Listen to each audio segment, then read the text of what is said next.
Welcome to Mirror Domains Movie News. This is our Thursday stream, guys, and I'm sorry, I've been running behind schedule this morning. I don't have a whole lot prepped, so we would do it old school today. I don't know what's trending, but I thought we would just go through some of the big trade pages and take a look at what the big movie news headlines are. See if we missed anything that was been trending for the last day or so, right? And this is like the way that we used to do it, and when we first started this channel, or like our first live stream of things. Studios quietly go on hiring spree for AI specialists amidst. Yes, I talked about this on Thursday. Did I talk about it yesterday? I can't remember. Yeah, Netflix put out a job for like $900,000 per year for an AI product manager to develop AI technology. And Sony as well.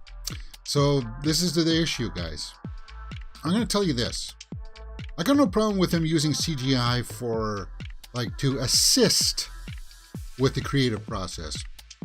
I'm not a fan of them using CGI to create the process. You know, to be the ones in charge to put, like, the product out online. Because you know what's going to happen then? It's kind of like me. Well, hey, I don't really feel like doing a show today, so I'll just have an AI-generated face of myself talking with whatever headlines are out there, kind of thing. Is that really entertaining? Because you don't know what I would say at any given moment. You don't know if I'm going to pick up the guitar and jam. There's just some nuance to it that I think that the AI would just be kind of like, here are the ingredients. We're going from the metrics that the marketing teams are giving us, so this should be what people want to see. The thing is that you don't know exactly most of the time, right? You would think that people would want to go out and watch Tom Cruise in Mission Impossible. You would think that people would want to go out and see Indiana Jones, but they don't. They want to go out and see Barbie, right? So, like, if the computer's just drawing from those metrics, then you're not going to get, like, a Barbie movie, right? You're gonna get stuff like Mission Impossible and Indiana Jones Dial of Destiny that's gonna be like mildly underperforming, and it's gonna be like those decisions. I got huge questions about. So it's a troublesome thing for sure that we have. Well, I have to keep my eye on because just. It's like opening Pandora's box. That's where we are right now. We're literally, we got the lid open just a little bit. We've been able to peek inside. We've seen a little bit of the effects of what AI can do. And some people think that it can just take over everything. But the thing is that, okay, you're creating all this AI content for who? For us? For AI machines to watch it and give back poll results of, did you like it or did you not like it kind of stuff. It's like, that's not for us. It's like, the studio executives, I don't know if they can see like the grand scope, the big picture. And at least some of the actors and writers, you know, they want to put in some countermeasures so that it just doesn't completely get like, it doesn't like run away from them, right? And that's what the executives would do. They would just let it take away. Why do we need to pay that guy $5 million? Just use the machine to make the script. And it's like, no. Anyway, I've rambled on about that one. So, let's take a look at this. Talking about box office. Sound of Freedom to play in movie theaters overseas. Yes, this is this faith-based political thriller. And I need to use that word faith-based because it has been doing well here in North America, but that's because of the United States mostly. This is something that doesn't really fly too much here in Canada. This is made by people who have certain religious and political beliefs, and that those views are infused into this film. Now, is that any different from any other film? Not really. The problem is well, not really a problem, but the thing is with this is that they're not extreme. Like if there's the extremist side of certain things, that's like where you're like, you just took the Lord's name in vain. How dare you? We're going to... That's extreme, right? They're like somewhere in the middle, like where if somebody took the Lord's name in vain, whatever. That's like the most casual people. They're somewhere in between. They feel like they're doing the right things, but they're not.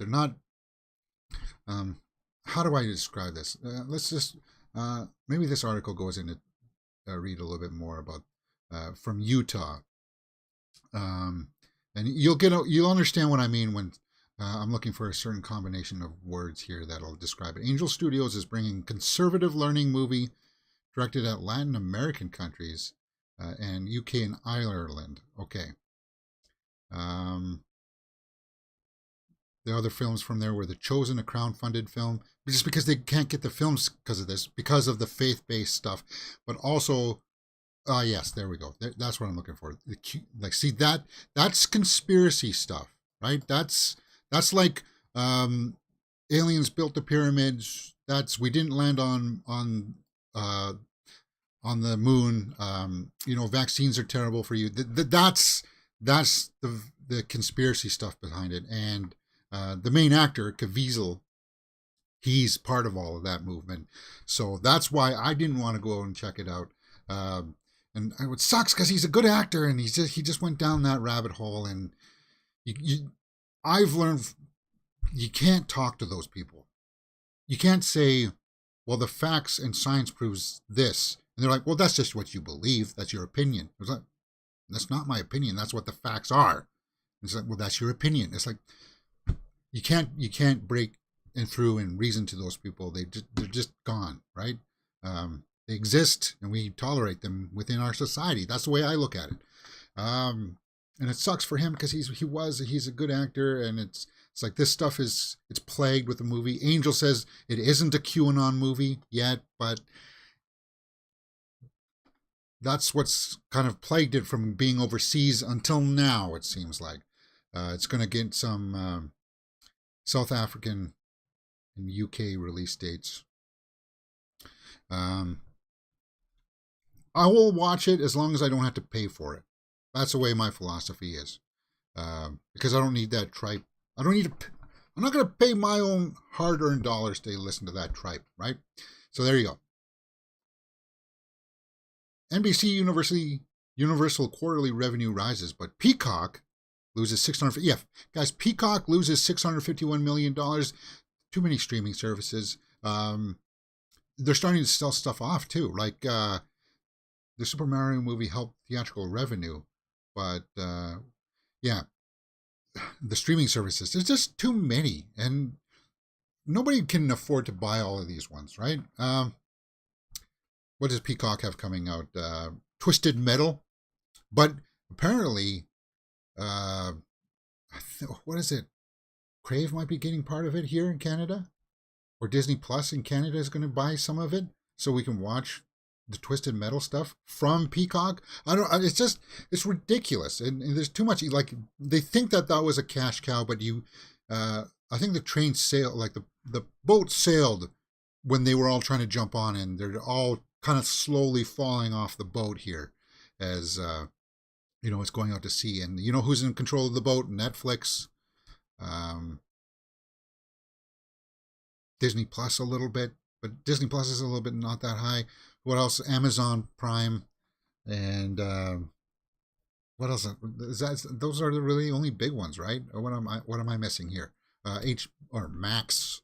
Yeah, those are the big three, and then like the Peacock, Paramount Plus, Shudder. Like the horror, maybe the horror one will be fine, Shudder, but like all these other ones, Peacock and yeah, I just 651 million. Like how's that a profitable business model? And how can you keep your head above water? By only going into debt, by then going to ask for a bailout, and that's ridiculous. Like you should let them drown, pretty much, right? Cut your losses, and then reverse course, sell the properties back to like Netflix and the big streaming services. Because I would rather pay $20 for, or $25 even for Netflix, and have all of Peacock's material underneath there. That's what I would, for me at least. Keep our eye on this, because it is going to be an issue. It's going to be a major issue. What else is going on out here? Jennifer Aniston. Why is that somebody calling me? Jennifer Aniston and Reese Witherspoon are ready to burn it all down again in The Morning Show Season 3. David Arnold talks Oppenheimer. Grace and Christopher Nolan. Cillian Murphy's Grace and the Christopher Nolan note he'll never forget. What? Yeah. Okay, so we can talk about this one because this opens up not this week, next week, right? Paramount's Teenage Mutant Ninja Turtles Mutant Mayhem has film sequel and TV series in the works. So I've made this proclamation, this declaration last week that, Barbie, Super Mario, and Ninja Turtles have something all in common. And what's in common with that is that they've got a generational appeal, right? Because young people my age, people older than my age, grew up with Barbies. So there's a demographic appeal there that if you make your movie appeal to all those demographics, then you should make a lot of money, which Barbie and Super Mario are proving, because Barbie is it's going to make over $500 million this weekend. It's on pace to make $1 billion, and so did Super Mario. But Teenage Mutant Ninja Turtles is also sharing in that generational thing. My criticism, my observation was that Ninja Turtles is not appealing to the generational gaps. It's for some reason executives have it in their mind, oh, it's Ninja Turtles, it's for kids only. But you didn't use that premise for the Barbie movie, and you didn't use that premise for Super Mario. Why are you using it just for Turtles? Like, make it appeal to, like me. I grew up with the Ninja Turtles, right? I grew up with them. So why does this not appeal to me? I don't, why wouldn't you make it appeal to me? Now, I may go see this and I'll change my tune. That's what I'm hoping. I'm hoping that I will. August 2nd. So not this weekend, but next weekend, we'll go check out the Ninja Turtles. And hopefully it's good. But they're holding back the Shredder card in this one for some reason. Again, I don't understand that. You're making a Batman movie, but you're holding back on some of the big things. But Christopher Nolan did it. Now, because Nolan's a master, right? You use one example from a master filmmaker, and it's like, well, every film should follow that model. But Shredder is the token villain. It's kind of like having Superman without a flying. It's ridiculous. But anyway, you guys know how I feel about that one. What else is going on out there? Nothing too much. SAG-AFTRA cancels 2 days of picketing in New York due to heat warning. Oh yeah, guys, if you didn't know, it's hot. My forehead is rather sweaty. It's going to be up to plus 40 tomorrow morning.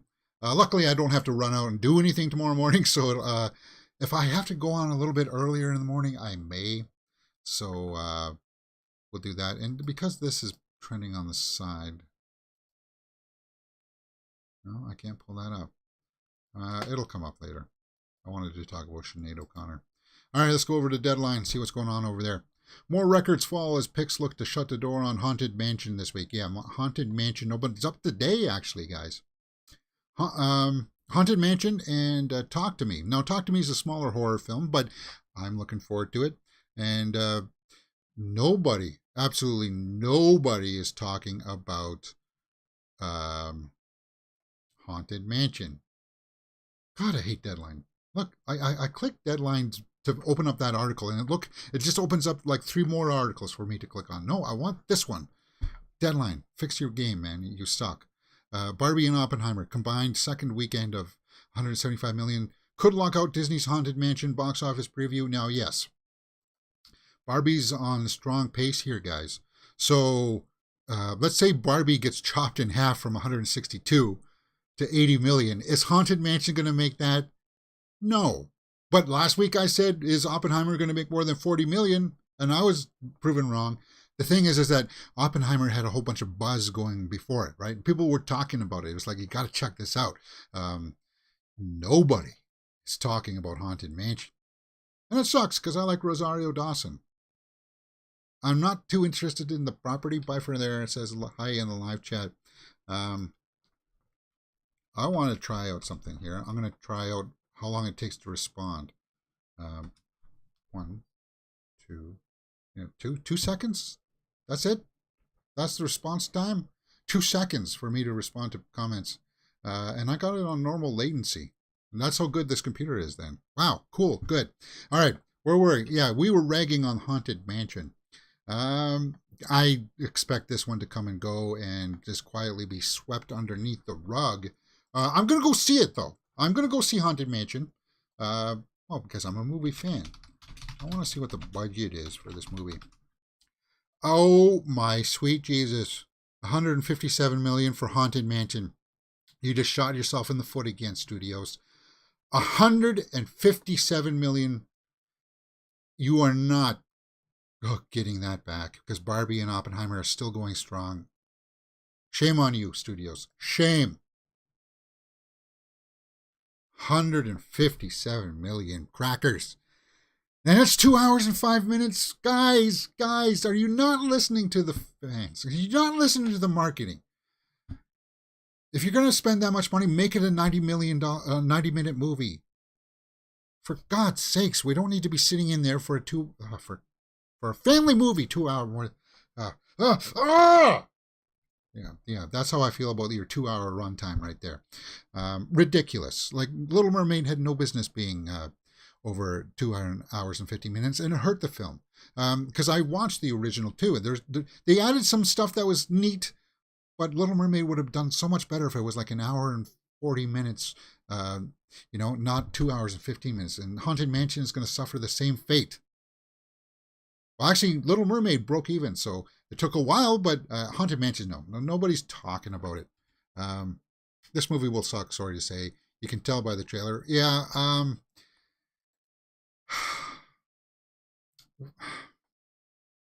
the marketing, well, this is the, that's the Eddie Murphy version. The marketing let it down. Yeah, there's a Haunted Mansion. The cast, Owen Wilson and Danny DeVito, look like they're having fun in it. I hope that fun translates, but where are the early reviews for this? Nobody's talking about this thing, right? Nobody. And it comes out today. Again, this is what I'm talking about when it comes to AI as well, because the executives looked at the marketing materials and said, oh, well, it looks like the demographics will be there for this. People will come out and see this thing.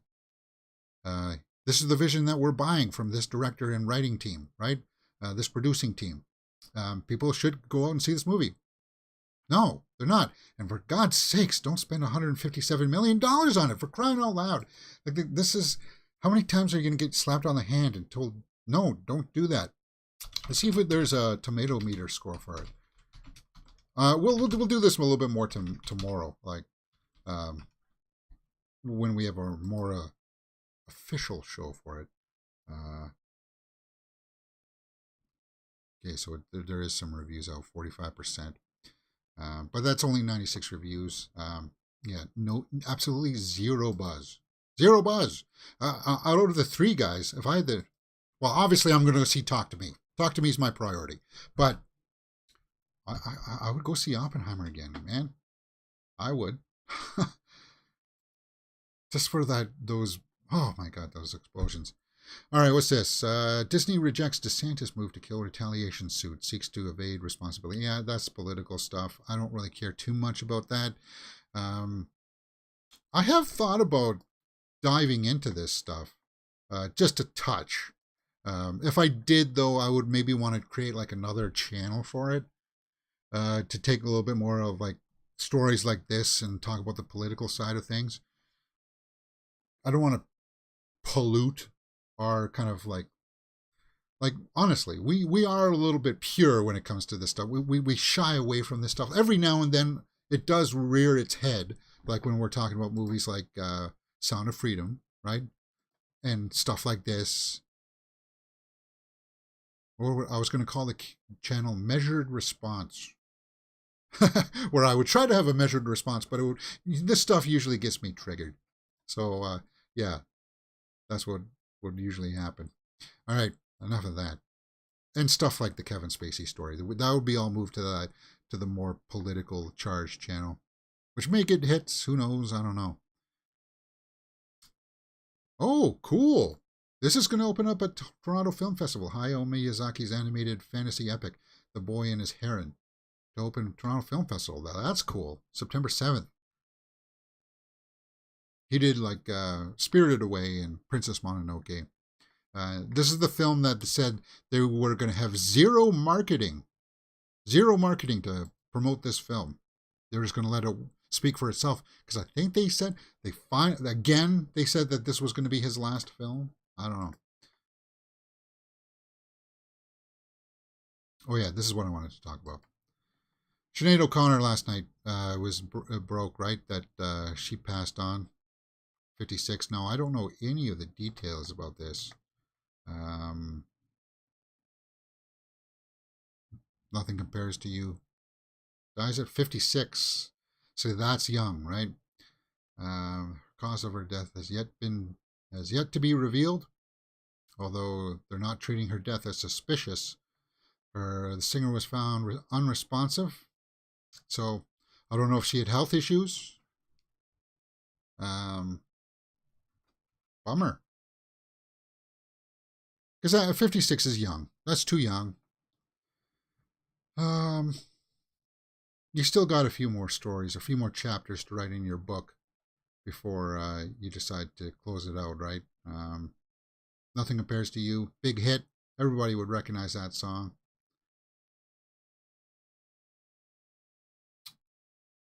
Yeah. Bummer. All right, next. Is there anything more from Variety? No? Let's go over to Joe Blow and see what's going on over there. We review Haunted Mansion, Twisted Metal TV preview. Levi puzzled over Shazam 2 failure. Really? Stop. You're puzzled about the Shazam failure. Till death do us part. What the heck is that? Horror movie. Huh. Yeah, let's take a look at this one. I want to read this. Um, Zachary Levi addressed his ongoing confusion on negative reception to the film. Well, my criticism, I had fun with it. It's just it didn't really do much to advance the story. Like, how did he evolve as a character in this movie, right?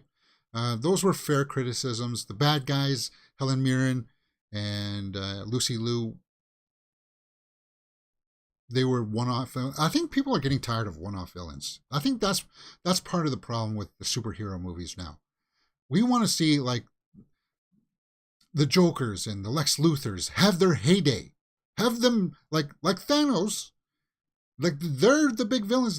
Stop with these little one-off villains that, oh, you're my threat. I'm gonna try to kill you, but no, you're gonna kill me at the end, or you're gonna, yeah, mostly kill you. And then it's kind of like, yeah, it's a rinse and repeat. That's what Shazam: Fury of the Gods was. It was a rinse and repeat, and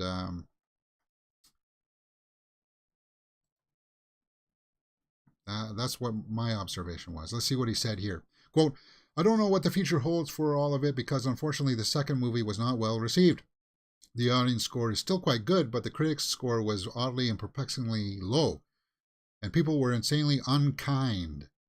I thought we made, if not just a good, but better version of the first movie. But it was a rinse and repeat, dude.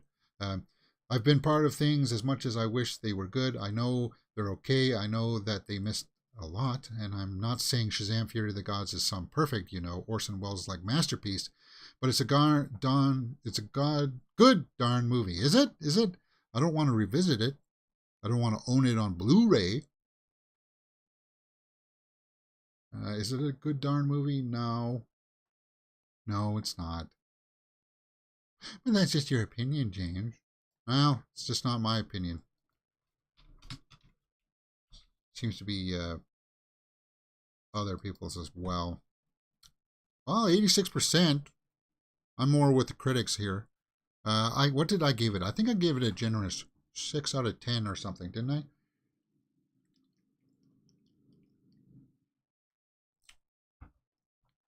I? Haunted Mansion, Back to the Future's iconic clock tower scene. Saw 10. Oh, we got a new poster for Saw 10. Cool. Check it out. That's interesting. What do you guys think about that poster? Witness the return of Jigsaw. Now, it is technically it is the return of Jigsaw, but as we read from the premise a couple days ago, it's a prequel. It takes place between the events of number 2 and 3, I believe, where he goes to like a South American country to try to cure his cancer, and then of course the doctor down there does him dirty, so he gets revenge. And Tobin Bell. Yeah, it was a huge mistake to kill him in the third movie. I understand that it was like they didn't think that it was going to be something that would go on and on, that people would still have appetite for it, but they do. Twisted Metal star Anthony Mackie would love to do a Metal Gear Solid movie. Well, unfortunately, I like Anthony Mackie. Don't get me wrong. I just don't know if he's got the leading man quality to him. And we're going to find that out when Captain America 4 comes out. Because if people don't respond to Captain America 4, because he's the new Captain America, say adios to that. And say Twisted Metal comes out here too. He's the lead in that. If Twisted Metal series goes, then Mackie, I'm sorry, but I like you, but you're going to be like, you're always going to be the second guy. You know, you're going to be the sidekick kind of. And I thought Oscar Isaac was going to be doing Metal Gear Solid.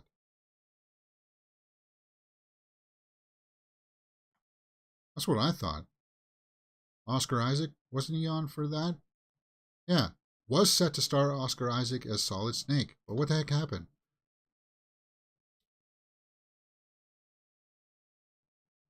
I don't know. I'm still going to give Twisted Metal a chance because I do like the game. See how well that translates. Mission Impossible Reckoning director wanted to include a digitally de-aged Julia Roberts. What? Was she going to be in the flashback scene? That would have been interesting. It wouldn't have added too much to the film. It would have made people go, "Wait, what? Why?" Julia Roberts. I like her as an actress. I don't know if she would be in my top 20. I don't know if she'd be in my top 10. But yeah, I could only maybe see her in a flashback scene.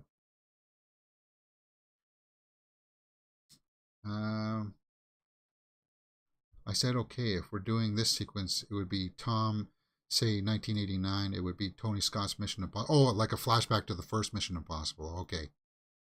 That's who would have been directing for Brian De Palma in that area. We looked at Days of Thunder and we looked at the style of it. Okay, so there would have been a sequence there. It would have been a flashback, yeah. Huh. Fascinating. A de-aged Julia Roberts. Again, and you know what? That would have cost money. For what? Would have, because here, it wouldn't have advanced the story. It just would have been like, oh, cool. Next stunt, please. That's what it would have been like, right? You're just throwing money away if you're doing things like that. Anyway, Paramount boss says a cheaper Dungeons and Dragons sequel could happen. Well, that would be cool. I had lots of fun with this Dungeons and Dragons movie, and that's on Netflix right now. I've seen. Maybe we can do a full live watch along of that movie, guys. Would you guys be interested in that? Let me know in the comments. Because I had fun with it. I did. Chris Pine. And actually, he had a great rapport with Michelle Rodriguez in this one, too. They had some good back and forth there. I really enjoyed that. Yeah, maybe not make it as expensive what did that do? Honor Among Thieves. Because you know that they made it with the intention of having more, 90%, 93% by audience. So I would say that it's possible. Why not?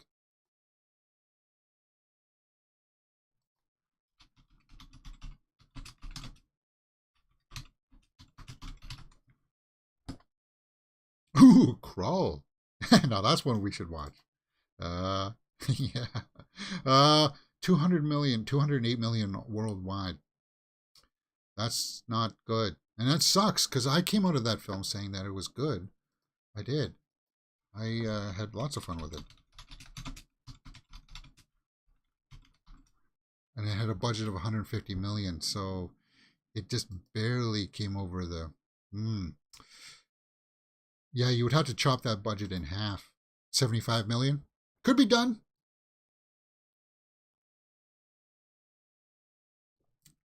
The thing is that people talked about it, right? It's not like Haunted Mansion, where it's like nobody's talking about it and the critics hated it. It's not like one of those scenarios. People came out of this movie liking it, just not enough people went to see it. So it'll have like a cult favor, and that's why I want to watch it with you guys on Netflix with you. Prowl. God, that's a trip down memory lane. $16.9 million. I love this movie, man. I saw this movie in a daycare, like a temporary daycare for kids, where the parents were going out for dinner, and we were shoved into like a daycare for like what 3 or 4 hours, and Crow was playing, and I was like barely 5 years old or something. This movie traumatized me. It did.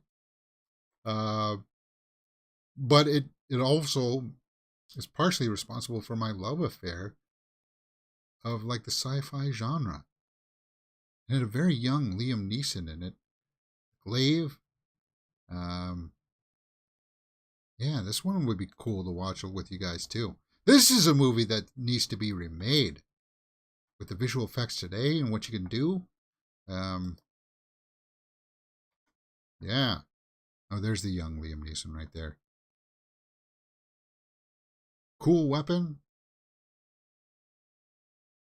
Yeah. Yeah, that quicksand scene gave me nightmares for a long time, because it was, as a young kid, I was like, well, where did they go? What happened to them down there? Kind of thing, right? I thought they would plop out somewhere, but no. It was like, you. And the way that this Cyclops guy dies is, that also gave me nightmares. My God, so much in this. But I still respect it. Anyway, we're digressing. Moving on. Sloth House, horror comedy. Teenage Mutant Ninja Turtles sequel. Yeah, we talked about that.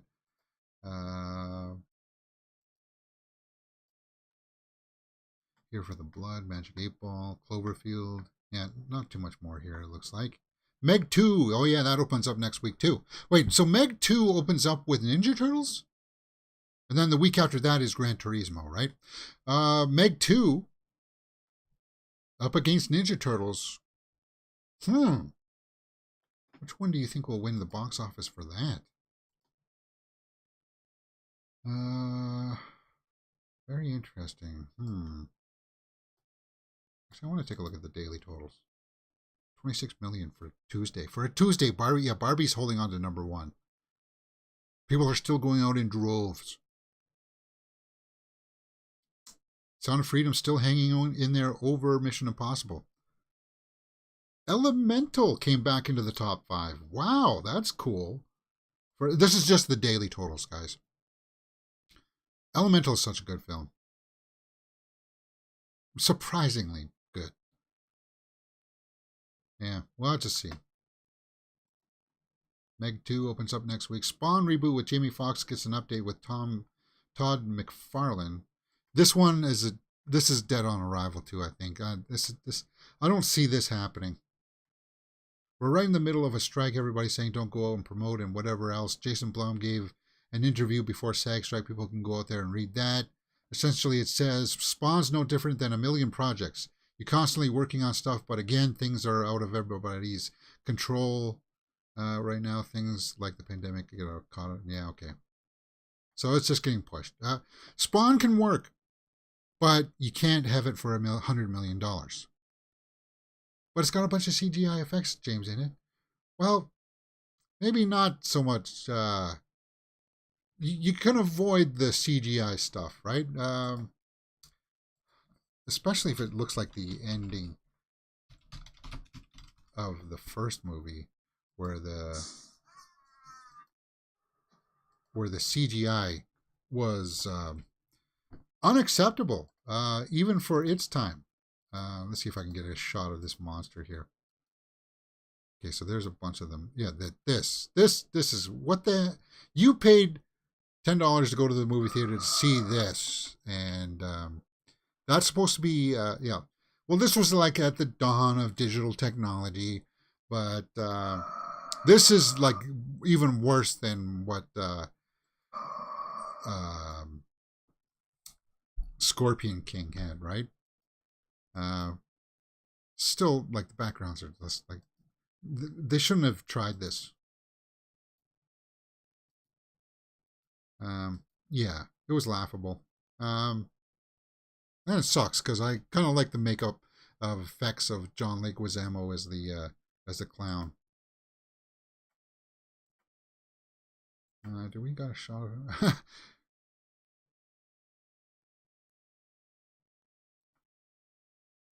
Yeah, the demon at the end. Yeah, no, no, no. Get out of here. Enough of that. Move on. All right, let's go over to Movie Web. What time are we at? 11:10. We're having fun with this. At least I'm having fun with this. Um, Teenage Mutant Ninja Turtles names and character. Do we really need the names and character guides? Twisted Metal defies expectations with solid Rotten Tomato score. So okay, people are at least reacting to it fine. Um, Show me the score. No, you don't want to show me the score? Fine, I'll look it up myself.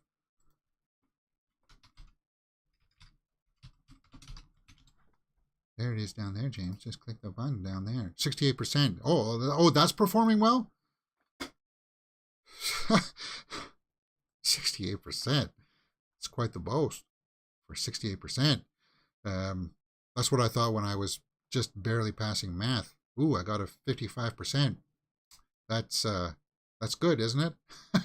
Twisted Metal in a glorious blast of unprecedented carnage. The big surprise is a smarter than expected plot with several clever reveals.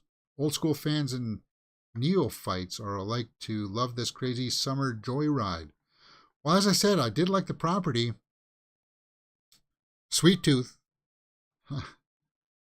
It's like a smash 'em up derby kind of thing, right? And as long as they can somehow capture that feel, I'll be on board with it. If I can see it, as I said, here in Canada, I have to hope that third party picks up the stuff from Peacock and gives it to us. Okay. Mask of the Phantasm trailer brings. Oh yeah, they were going to do like a 4K release of this, right? But the thing is that I need a 4K TV to make it valuable. Yeah, that's the next. Well, actually, the next item on my upgrade list is a microphone. I think I might be picking one up next week because I still got like the blue snowball.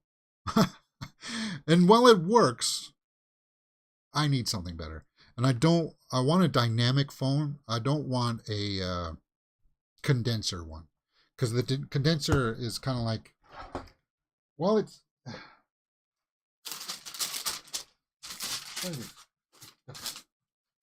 See, a condenser uses kind of like a thing, like a ring sort of kind of thing, and it's got like a drum in there, right, inside there, and when you're talking to that, it vibrates and it picks it up. So if that gets damaged, like if I move this around and it gets damaged too much, then you will lose the quality of what it does.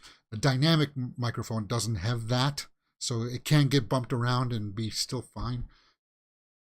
James, what are you talking about? You're digressing here. You're supposed to be talking about Batman. Anyway, after the microphone, the 4K TV will be priority so that I can watch and play my video games on 4K. It's just 4K TVs are not that expensive now. I can probably pick up like a 48 inch for like $500, and that's doable. That's reasonable. It's just right now I just bought the computer, just trying to settle from absorbing that big kind of a cost. Plus the microphone, I've been jousting back and forth. Should I spend the $350, $400 to get the Shure, the big, like the microphone that Joe Rogan uses, the Shure brand?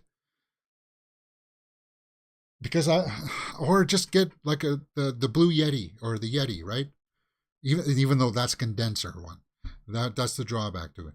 Because most people watch it on this, and like I think the Blue, like I will be able to use the equalizers and stuff to make almost any microphone at least sound somewhat decent, I would think. Anyway, I'm digressing on my technical aspects. Mask of the Phantasm, great movie. Deserves a 4K release. I need to revisit that movie. I do. Because it was good. Really good. Secret Invasion finale becomes worst rated MCU episode ever with unlucky score. Yeah. Well, we watched it, guys. We watched Secret Invasion. Thank you for joining me if you did. We were only the few people that actually watched it. And I didn't realize how many people would get outraged with what happened to Gaia, getting all the superpowers and stuff. I was kind of like, when I watched it, you saw my reaction. I was like, eh. But I wasn't like angry or anything. All right, so they're out of gas there. So, yeah. All right. Twitterverse? Or should we look at some horror headlines here? 11 weirdest, wackiest settings in shark horror movies. Sharknado? Yeah. Castlevania Nocturne.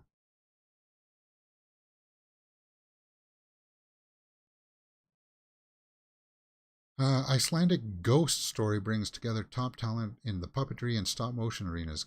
Gailu Skur. Huh. What the heck is that?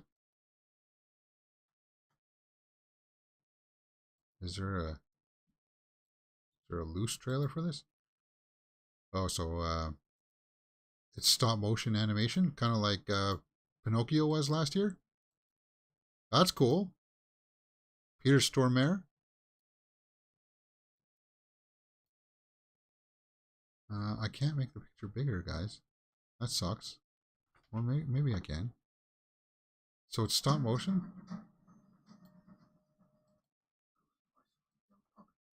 Yeah, puppets. Oh, okay. So it's not quite stop motion. They're just using puppets. Puppetry, huh? Fascinating. Ghost story. Fascinating. Stop that, James. You said fascinating like 10 times. The Last Voyage of the Demeter. That's coming out soon, too, yeah. Oh. Teenage Mutant Ninja Turtles Mutant Mayhem final trailer. Oh, yeah, the final trailer dropped today. Sloth House Killer. Yeah. All right. Let's go over to see if we missed anything trending here. Boy and His Heron to open TIFF. Yeah, we know that. Has surpassed 500 million. Barbie has passed 500 million. Good for that. First look at the Iron Claw, Zac Efron. Him and his brothers are wrestlers, right? Based on a true story. Is that what it was? That could be worth checking out, right? December 22nd. Heartstopper Season 2. Emily Blunt is receiving Oscar buzz for her claim. She was so good in Oppenheimer, too. So many people were good in Oppenheimer. She had a couple of brilliant scenes there towards the end where, like, her heart was breaking as she was, like, watching her husband get, like, tarred and feathered, she said, right? And they, for some reason, unless I missed it, she had a bit of a drinking problem, didn't she? that they didn't quite explore all that much. But you could tell that it was eating away at her, and she played that so well. She had so many great scenes there towards the end too, right? Phenomenal performance. All of them, great performances. I hope Cillian Murphy gets a nod, and I hope Robert Downey Jr. gets a nod. That would be cool too, right? Because he was also really good. Margot Robbie wearing Chanel in Barbie. Mattel CEO says Barbie will be remembered as a key milestone in our company's history. Well, good. And I hope Mattel said they want to make other movies, so they are going to be making what? Hopefully He-Man. Maybe that's why they canceled the He-Man movie, right? That was going to be on Netflix because they're pivoting, they're changing course. They're saying, no, we want He-Man to be up on the big screen. That would be kind of cool. Rachel Zegler covers Billie Eilish's "What Was I Made For" from the Barbie soundtrack. Yeah, that was a good song, and I stayed for the credits in Barbie. Paul Mescal was offered the lead in Gladiator 2 without having an audition. Oh, I don't know if I like the sounds of that. Every young male in Hollywood was coveting the role, but it was Ridley Scott's top choice. Well, gotta trust in Ridley Scott, right? Lily Collins will star as Polly Pocket in Mattel's upcoming movie about the doll. Okay, so now Lena Dunham is attached to direct. This is a little bit of the danger in here. We got to be a little bit conscious here. Yes, Barbie was a success. Yes, Greta Gerwig did a good job. So go ahead with all these other doll movies. Don't oversaturate it. You don't want to oversaturate it to the point where when Barbie 2 comes out, they have to make a Barbie 2. When it makes that kind of money, yeah. When Barbie 2 comes out, you're not flooding the market with all these other things that like Polly Pocket is somebody that I've never heard about it until now. So keep the budget low. Maybe it can make some turnaround. Aubrey Plaza and Christopher Abbott will star in Jeff Ward's off-Broadway revival of Danny and the Deep Blue Sea. Well, I like Aubrey Plaza. Christopher Abbott is a good talent. He was in Possessor, right? Oppenheimer has already made over $100 million domestically. New trailer for Only Murders in the Building Season 3. Studios are operating like a tech company. They're not in show business. Our shows and films are apps to them. Yeah. Yeah, I'd agree with that sentiment. What do they mean by that? It means it's just like a currency that gets pushed around. They don't value it. They don't value the actor. They don't value the property. They just value what could potentially be made from it. I don't know. All right, I think that's where we ended off yesterday, right? Talk to me. Ryan Gosling in his career there. Yeah, sorry about it being late today, guys. I had grocery shopping to do today. That took much longer than it should have been. So, thought we'd just whip out the old guitar here.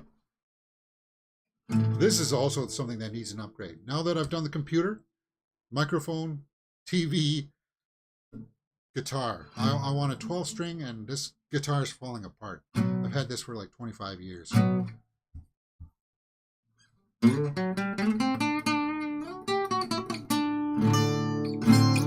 know I haven't played you in a long time, baby.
Oh, let's see if there's any trailers.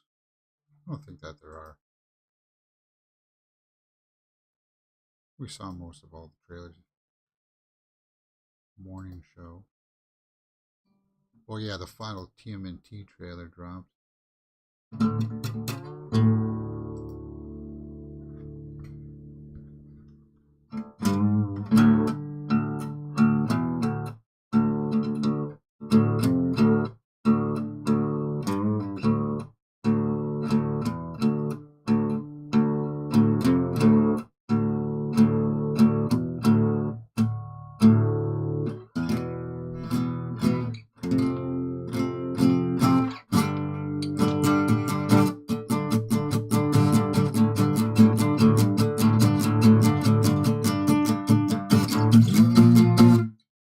Hmm. All right, that's about 11:30. Guys, I know it was a bit of a raw show today. I don't know why I'm looking pink there. I shouldn't. Maybe there's too much light coming in here. Oh, now there's way too much light coming in. Take that down. It's supposed to rain today, but then it's supposed to get like really, really super sunny today. Too hot today. God's sakes. But it is what it is, right? Feels like 36 this afternoon.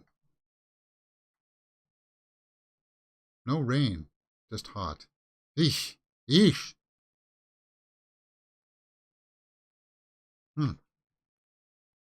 Bummer, man. Cheers, James. This is now on break for a while. No, I'm looking for. We'll be on break next week. Next Wednesday will be our last show, I think. Or a show like this will be for like a week and a half. We'll be on break, so it'll be like that. No, sorry. Next Tuesday will be our last official show. But for a while before I take my summer break. Hey, I need a break, man. I mean, come on. I'll still be doing content though. I'll still be doing like shows. So like, I'll turn on my phone and do a quick little short about something big that drops, and you'll still be getting my straight out of the theater reactions for movies. I'll still put those out. I'll still have time at the end of the day to quickly put those together. Those don't take that long. So we'll still be doing that. All right, guys, that's it for me today. Hit that thumbs up button, subscribe, and I'll see you next time. Tomorrow, we'll take a little bit more of a better look at what Haunted Mansion and Talk to Me are going to do this weekend. All right, see you tomorrow then, guys.